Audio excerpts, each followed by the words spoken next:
Hi guys, German Prepper here. Vladimir Putin, President of the Russian Federation, has just released a televised speech to his people.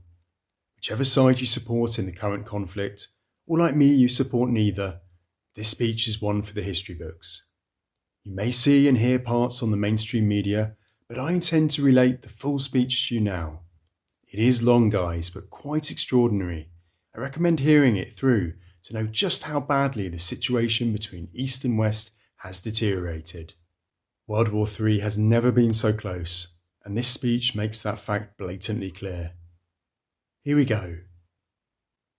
Dear friends, the topic of my speech is the situation in the Donbass, and the course of a special military operation to liberate it from the neo-Nazi regime that seized power in Ukraine in 2014 as a result of an armed coup.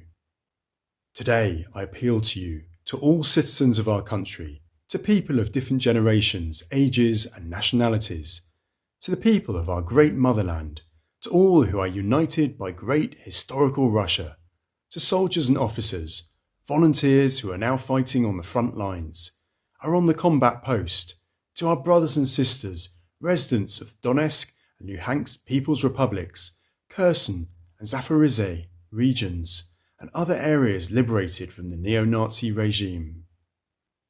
It will be about the necessary, urgent steps to protect the sovereignty, security and territorial integrity of Russia, about supporting the desire and will of our compatriots to determine their own future, and about the aggressive policy of part of the Western elites who are striving with all their might to maintain their dominance, and for this they are trying to block, to suppress any sovereign independent centres of development in order to continue to crudely impose their will on other countries and peoples, to plant their pseudo-values. The purpose of this West is to weaken, divide and ultimately destroy our country. They are already directly saying that in 1991 they were able to split the Soviet Union, and now the time has come for Russia itself, that it should disintegrate into many mortally hostile regions and regions. And they've been planning such plans for a long time.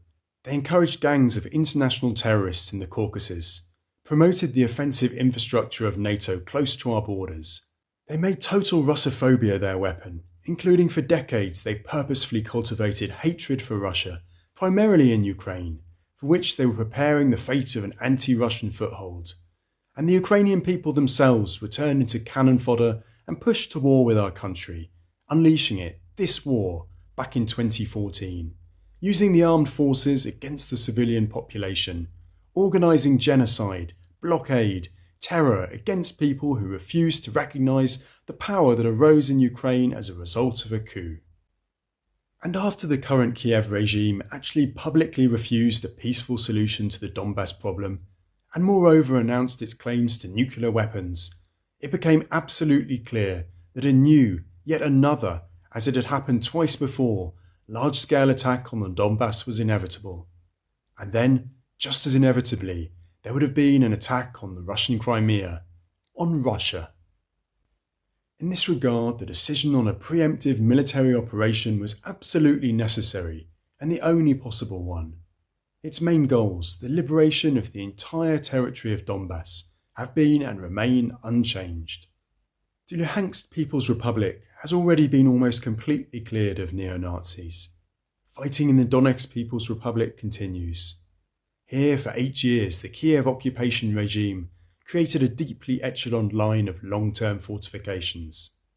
Their head-on assault would have resulted in heavy losses, so our units, as well as the military units of the Donbass republics, act systematically, competently, use equipment, protect personnel, and step-by-step liberate Donetsk land, clear cities and towns from neo-Nazis, provide assistance to people whom the Kiev regime turned them into hostages, into human shields. As you know, professional servicemen serving under contract take part in the special military operation. Volunteer formations are also fighting shoulder to shoulder with them. People of different nationalities, professions, ages, are real patriots. At the call of their hearts, they come to the defence of Russia and Donbass. In this regard, I have already given instructions to the government and the Ministry of Defence in full, and in the shortest possible time to determine the legal status of volunteers, as well as fighters of the units of the Donetsk and Luhansk People's Republics. It should be the same as that of regular servicemen of the Russian army, including materiel, medical support and social guarantees. Particular attention should be paid to organising the supply of volunteer formations and detachments of the People's Militia of Donbass with equipment and equipment.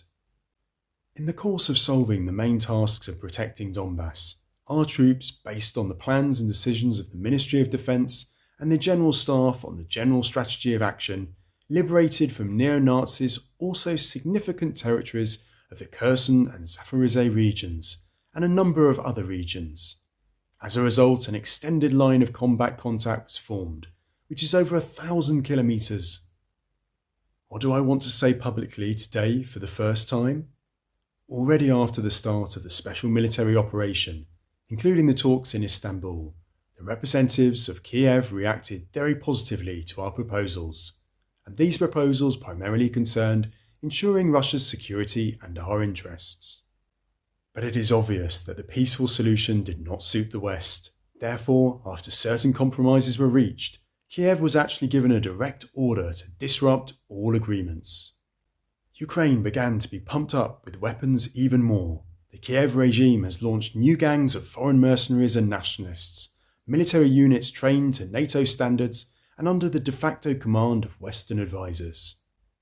At the same time, the regime of repression throughout Ukraine against its own citizens, established immediately after the armed coup of 2014, was strengthened in the most severe way. The policy of intimidation, terror and violence is assuming more and more mass, terrible, barbaric forms. I want to emphasise that we know that the majority of people living in the territories liberated from neo-Nazis, and these are, first of all, the historical lands of Novorossiya, do not want to be under the yoke of the neo-Nazi regime. In Zaporizhzhia, in the Kherson region, in Luhansk and Donetsk, they have seen and are seeing the atrocities that neo-Nazis are doing in the occupied areas of the Kharkov region. The heirs of Bandera and Nazi punishers kill people, torture them, throw them in prison, settle scores, crack down on, torment civilians. More than 7.5 million people lived in the Donetsk and Luhansk People's Republics, Zaporizhzhia and Kherson regions before the outbreak of hostilities. Many of them were forced to become refugees, to leave their homes, and those who remained, about 5 million people, today are subjected to constant artillery and rocket fire from neo-Nazi militants. They hit hospitals and schools, arrange terrorist attacks against civilians. We have no moral right to hand over people close to us to be torn to pieces by executioners. We cannot but respond to their sincere desire to determine their own fate. The parliaments of the People's Republics of Donbass, as well as the military-civilian administrations of the Kherson and Zaporizhzhia regions, decided to hold referendums on the future of these territories and turn to us, Russia, with a request to support such a step. Let me emphasise that we will do everything to ensure safe conditions for holding referendums, so that people can express their will, and we will support the decision about their future, which will be made by the majority of residents of the Donetsk and Luhansk People's Republics, Zaporizhzhia and Kherson regions. Dear friends, today our armed forces, as I have already said, are operating on the line of contact, which exceeds 1,000 kilometres. They're confronting not only neo-Nazi formations, but in fact the entire military machine of the collective West. In this situation, I consider it necessary to make the following decision. It is fully adequate to the threats we face, namely, to protect our motherland, its sovereignty and territorial integrity, to ensure the security of our people and people in the liberated territories. I consider it necessary to support the proposal, Ministry of Defence, and the General Staff on the conduct of partial mobilisation in the Russian Federation.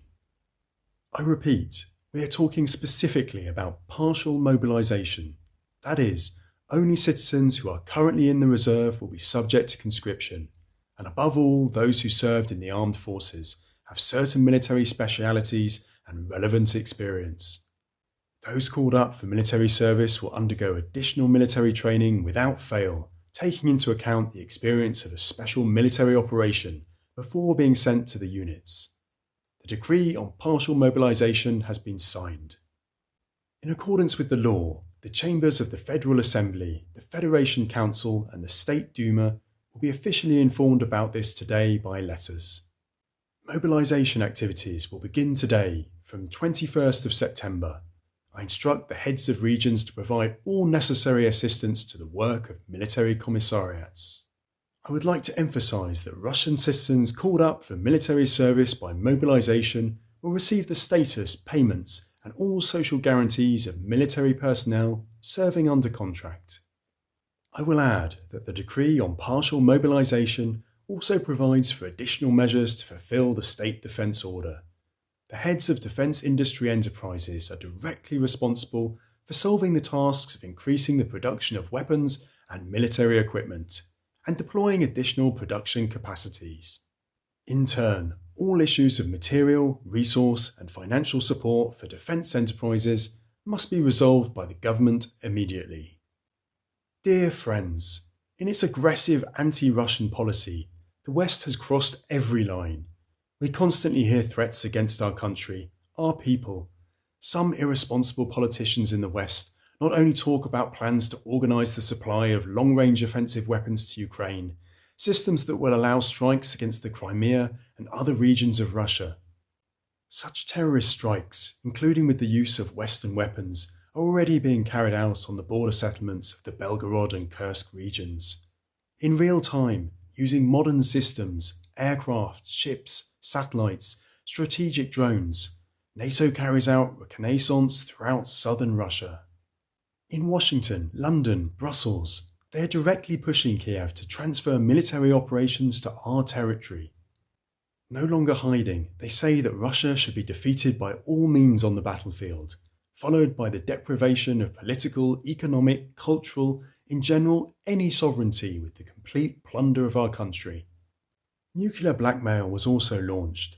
We are talking not only about the shelling of the Zaporizhzhia nuclear power plant, which is encouraged by the West, which threatens a nuclear catastrophe, but also about the statements of some high-ranking representatives of the leading NATO states about the possibility and admissibility of using weapons of mass destruction against Russia, nuclear weapons. To those who would allow themselves to make such statements about Russia, I would like to remind you that our country also has various means of destruction, and for some components more modern than those of the NATO countries. And if the territorial integrity of our country is threatened, we will certainly use all the means at our disposal to protect Russia and our people. It's not a bluff. The citizens of Russia can be sure that the territorial integrity of our motherland, our independence and freedom will be ensured. I emphasise this again, with all the means at our disposal, and those who are trying to blackmail us with nuclear weapons should know that the wind rose can also turn in their direction. It is our historical tradition and the fate of our people to stop those who strive for world domination, who threaten with dismemberment and enslavement of our motherland, our fatherland. We will do it now, and so it will be. I believe in your support. There we are then, guys. Quite the speech. If you made it through this far, then you know how bad the situation for us all has become. A question for you all now to end. What is your next, possibly rather urgent, prep going to be? As always, looking forward to reading your answers. Keep prepping, guys. Cheers for now.